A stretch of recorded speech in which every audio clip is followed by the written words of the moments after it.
to Wofford's Crossroads. It's good to have everybody this morning. I'm going to go quickly through our announcements and prayer time. You see all of our announcements in the bulletin. The one that I want to bring to your attention, because it's the one that's coming up more quickly, is that we will not be having Sunday evening here. Sunday evening will be at Brandon's Chapel, and that is a 6 o'clock start. And Amanda has told me, and I'll make this announcement again, that the choir will be meeting here to practice and go over some songs, and then leave from here to go over to Brandon's Chapel. So if you don't want to drive, or if you don't know where the church is, you can meet at the church and then carpool or do whatever it is you got to do, and you can follow the choir over to Brandon's Chapel from the church if that's easier for you. If not, the easiest way that I know how to tell you to get there is if you can get to Plant Bowen, you can get to Brandon's Chapel, because it's just right behind Plant Bowen. So if you know where Plant Bowen is and you can get there, it's really, really close to Plant Bowen. Not along those lines, but deacons and deacons assistants, I just want to meet real quickly after church. Just a 3-minute meeting. I don't want it to go too long. And we will discuss a day, because we're going to go about our business and try and figure out what we're going to do to finalize the basement. Which, along those lines, if you haven't seen the basement, I encourage you to take a peek down there. I cannot thank Hardy and Wesley and Dwayne enough. It is really, really, really coming along nicely. They've got one side completely sheetrocked and studded and all that stuff. I know that Hardy's got to go back over with some more mud to seal the sheetrock up and all that stuff. But please go down there and see it. It is really coming together, and I am so thankful, because that was one of the first things that I wanted when I came to this church and looked around and I saw the basement. I said, we need something, a space to call home for the youth and college, middle school, college, and that space is going to be it. I can't thank those gentlemen enough for what they're doing. I think that's all the announcements that need to be made known. If you do magazines through Miss Lisa, she has taken orders, so if you're interested in the magazines for the fall quarter, please do that. And Richard wanted me to announce, he was waving his hand back there, wanted me to announce that if you have anything that needs to go on the church calendar, times and things of that nature, please let him know, because it hasn't been updated for August and September and all that stuff. So if you have an event that's coming up, time and date and all that good stuff, please see Richard so he can put it on the calendar.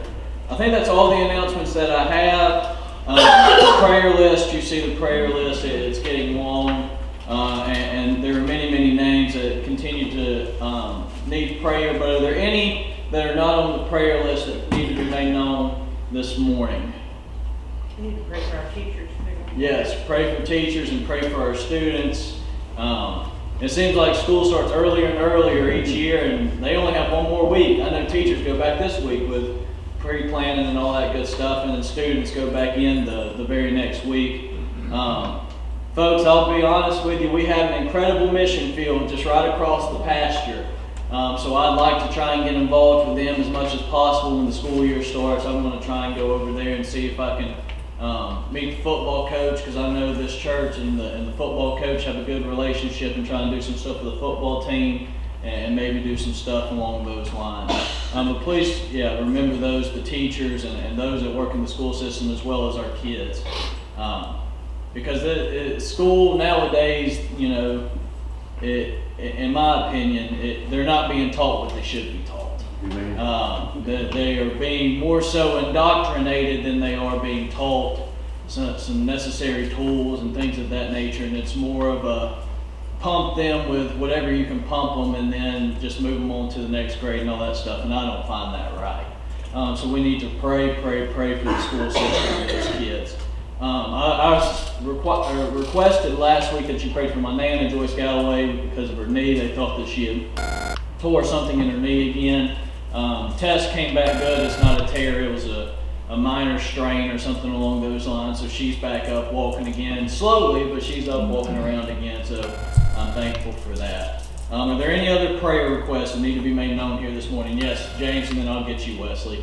Brother Denver, I'd like to give a praise report. Last week I went for my report on my scan that I had on my legs for circulation operation in my leg, and it came back good. Said there was Good, no praise the problem Lord. with that at all. So I just thank the Lord for that and the church for their prayers. And I'd ask that you continue to pray for me for some other issues that I have though, but that one was good. Absolutely, praise the Lord. Yeah, Wesley.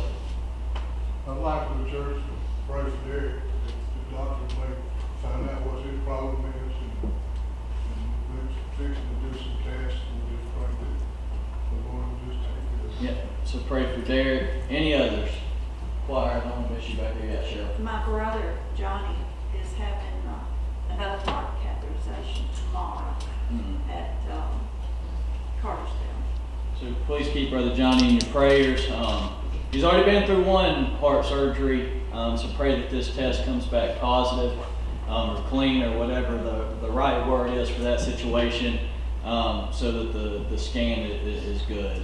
Unspoken request. Oh, sorry, Miss Brenda. I have a friend, Lynn Chance, who's having open heart surgery on Tuesday.